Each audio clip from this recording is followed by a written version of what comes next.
No meio da correria do dia a dia, com notificações a apitar por todo o lado e listas de tarefas que nunca mais acabam, a ideia de parar para uma reflexão espiritual pode parecer quase um luxo. Um luxo inatingível mesmo. Exato. No entanto, é uma busca que muitas pessoas partilham. Hoje vamos dedicar o nosso tempo a explorar a fundo uma prática específica desenhada para isso: o devocional evangélico. E a nossa base é um artigo bastante completo do site palavrasreveladas.com. Pois é. E o nosso objetivo aqui é ir um pouco além de uma simples definição, não é? Vamos tentar perceber o que é que esta prática realmente implica. Sim, porque é que é considerado uma peça tão central na vida de fé de tanta gente. E como é que algo tão pessoal pode ser de facto integrada numa rotina que, bem, já parece não ter espaço para mais nada. Vamos mergulhar na sua estrutura, nos benefícios que promete e, claro, nos obstáculos muito reais que aparecem pelo caminho. A ideia é mesmo desmontar o conceito para perceber o que o faz funcionar. E talvez entender a diferença entre a teoria e a prática do dia a dia. Perfeito. Então, para começar, a palavra devocional pode significar coisas diferentes para pessoas diferentes. Com base no material que temos, como é que o podemos definir de forma clara? O artigo descreve-o como uma jornada de introspeção, o que é bonito, mas... É um pouco vago, sim. Exato. Na sua essência, o que o artigo descreve é um hábito diário. É um momento intencional, um momento protegido, dedicado a fortalecer a relação pessoal com Deus. Certo. Não é um ritual único, mas uma combinação de várias práticas. A leitura da Bíblia, a oração, a meditação sobre o que foi lido e um tempo de reflexão. O foco está menos no estudo acadêmico e mais na conexão pessoal. E essa é uma distinção que o artigo faz questão de sublinhar. A diferença entre um devocional e um estudo bíblico. À primeira vista parecem quase a mesma coisa. Ambos envolvem ler a Bíblia. Onde é que está a linha que os separa? A linha está na intenção. Um estudo bíblico é, por natureza, mais analítico. A pessoa pode estar a investigar o contexto histórico de uma passagem, as palavras originais em grego ou hebraico, a comparar, É um exercício mais cerebral, por assim dizer. precisamente. Já o devocional, embora parta da mesma leitura, faz uma pergunta diferente. A questão central não é o que é que este texto significava naquela altura, mas sim o que é que este texto significa para mim hoje. Hum. O foco muda da análise para a aplicação pessoal, percebes? O artigo usa uma citação de Romanos 12.2 sobre a transformação pela renovação da mente e apresenta-a como o motor do devocional. A meta não é só adquirir conhecimento. É deixar que esse conhecimento mude a pessoa, Exato, muda a forma como se pensa e age. o que nos leva diretamente aos benefícios. O artigo fala em paz, propósito, renovação espiritual. São conceitos poderosos, mas explica-se como é que esta prática leva a esses resultados. Por exemplo, essa paz que menciona, é só o resultado de tirar um momento de silêncio no meio do caos, tipo mindfulness, ou está mesmo ligado ao conteúdo? Essa é uma excelente pergunta. E o artigo sugere que são as duas coisas e que uma potencia a outra. Por um lado, há um benefício psicológico claro que vem do simples ato de criar uma rotina de silêncio e foco. Sim, só o facto de desligar do mundo já ajuda. Já é um redutor de stress, sem dúvida. No entanto, o que o material defende é que o conteúdo desse tempo de silêncio é o que o transforma de simples relaxamento em algo mais profundo. Ou seja, o ato de focar a mente não em esvaziá-la, mas em conceitos como gratidão, ou propósito, ou na relação com Deus, é o que gera essa sensação de paz mais duradoura. Exatamente. É aí que entra o segundo nível de benefícios, os espirituais. O artigo fala em desenvolver o discernimento espiritual. A ideia é que, ao alinhar os pensamentos com os princípios bíblicos diariamente, a pessoa fica mais apta a tomar decisões. No trabalho, na família, Em tudo. Decisões que refletem os seus valores mais profundos. A prática diária é vista como o treino que prepara para os desafios da vida, tornando a fé menos um conceito abstrato e mais uma ferramenta prática. entendo o que e o porquê, mas a maior barreira para a maioria das pessoas é sempre o como. Uma coisa é querer ter essa paz, outra é conseguir construir um hábito quando a agenda já está a transbordar. Por onde é que o artigo sugere que se comece? Olha, a abordagem é muito pragmática. Foca-se em criar uma estrutura que seja sustentável. O primeiro passo é a escolha do momento. E aqui não há uma resposta única. Claro. Muitas pessoas preferem amanhã, antes de o caos do dia começar, para definir um tom positivo. Outras sentem que a noite funciona melhor, para processar o dia que passou. Mas o fundamental não é a hora, é a intenção por trás da hora, não é? Exato.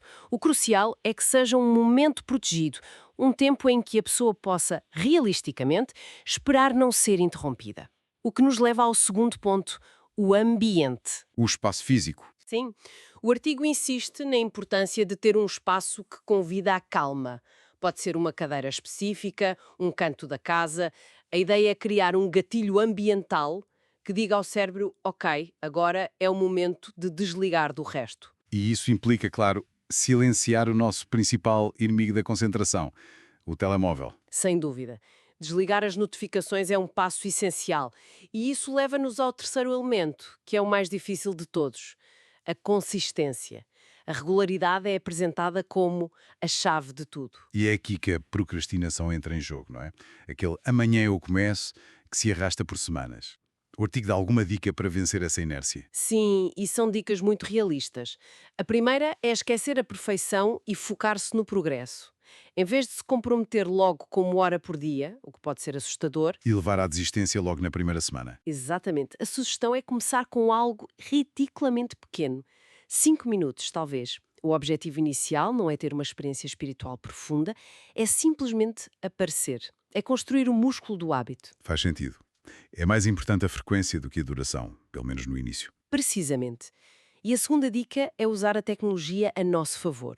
Usar um alarme no telemóvel não como mais uma obrigação, mas como um lembrete amigável do compromisso que fizemos connosco. Ok, então imaginemos que a rotina está montada. O alarme toca, a pessoa senta-se no seu canto tranquilo. O que é que acontece a seguir? Quais são os ingredientes que compõem este tempo? O artigo divide a prática em 4 pilares fundamentais, que se constroem uns sobre os outros. O primeiro, a fundação de tudo, é a leitura da palavra, a leitura da Bíblia. E aqui a ênfase está na flexibilidade. Não há uma fórmula única. De todo, pode ser ler um livro do início ao fim, seguir um plano temático sobre, por exemplo, o perdão, ou simplesmente focar-se num único versículo. Mas e quando se encontra uma daquelas passagens que são, sei lá, difíceis de entender ou que parecem contraditórias? Isso não pode ser um grande obstáculo. Com certeza. E é aí que o artigo sugere o uso de ferramentas de apoio, como comentários bíblicos. Mas aqui há uma nuance importante. O objetivo não é transformar o devocional num estudo académico. Ah, claro, senão voltávamos àquela distinção que fizemos no início, certo? É um risco real e o artigo parece estar ciente disso. A sugestão é usar esses recursos não para ganhar um debate teológico, mas para desbloquear um significado pessoal que possa estar oculto. A pergunta continua a ser: o que é que isto significa para mim? Mas com um pouco mais de clareza. Certo. Primeiro pilar, leitura. Qual é o segundo? A oração é descrita não como uma lista de pedidos, um monólogo, mas como um diálogo. Implica falar, partilhar preocupações, mas também, e talvez mais importante, implica ouvir. Criar espaço para o silêncio. Exato. E a meditação, neste contexto, é o ato de ruminar sobre a passagem lida. Em vez de ler e seguir em frente, é parar e ponderar.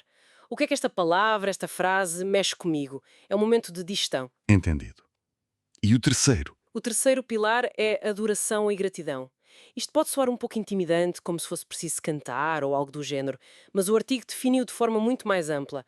Pode ser tão simples como fazer uma lista, mental ou escrita, de coisas pelas quais está grato. É um exercício deliberado de mudar o foco. Exatamente. Mudar o foco do que falta para o que se tem. E, segundo o texto, esta prática de gratidão tem um poder enorme para mudar a perspectiva sobre a vida. E por fim, o quarto pilar, que me parece ser o culminar de tudo isto. Sem dúvida. O quarto pilar é a aplicação prática. Este é o ponto que o artigo mais enfatiza. Todo o processo de ler, orar e refletir corre o risco de se tornar um exercício puramente Intelectual. intelectual ou emocional se não levar a uma mudança concreta.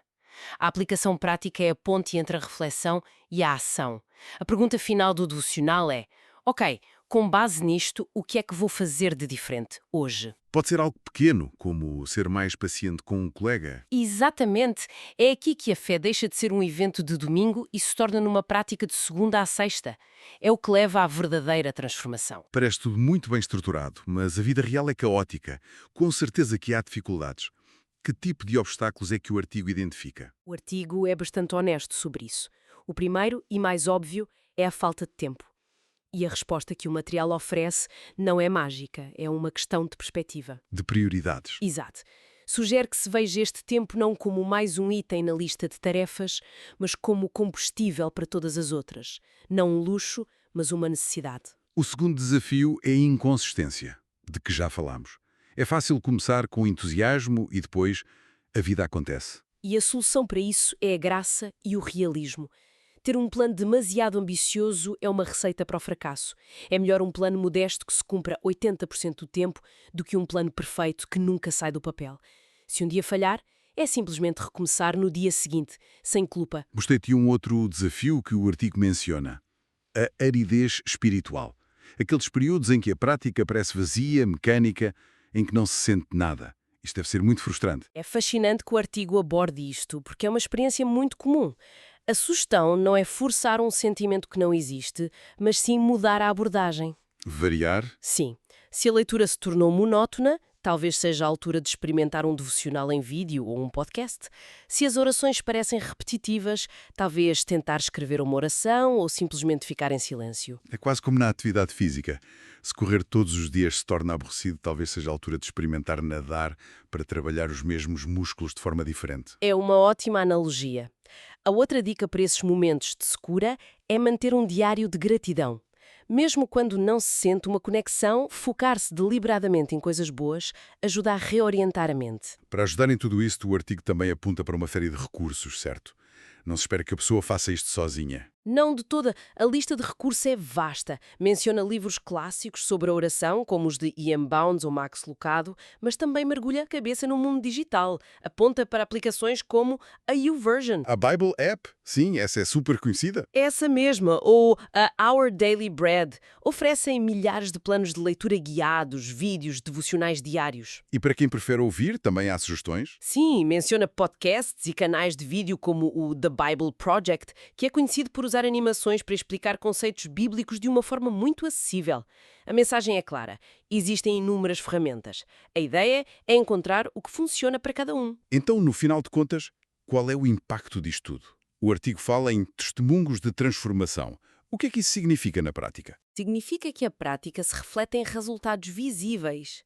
O artigo compila relatos que falam em encontrar força e conforto em períodos de luto ou ansiedade. Fala de pessoas que sentem que tomaram decisões de carreira mais acertadas ou que melhoraram relações familiares porque... Começaram a agir com mais intenção e sabedoria.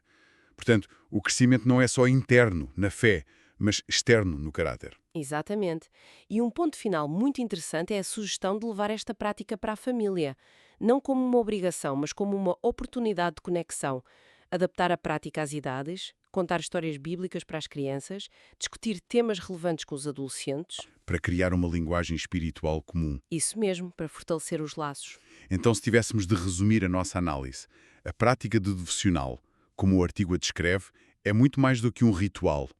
É uma disciplina de treino mental e espiritual. A conexão com Deus, que exige não só absorver informação, mas refletir e, o mais importante de tudo, traduzir essa reflexão em ações concretas. O objetivo final é sempre a transformação da crença em comportamento.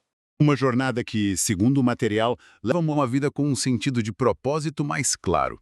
É um caminho de crescimento contínuo, com altos e baixos, mas apoiado por uma variedade de ferramentas. Exatamente.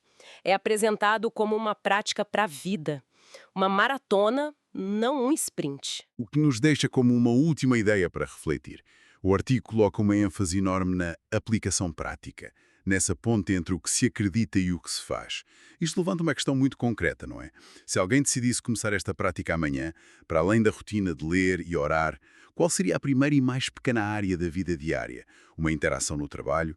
Uma decisão financeira? A forma como se lida com o trânsito, onde a aplicação de um momento de reflexão espiritual poderia ter o impacto mais imediato e visível?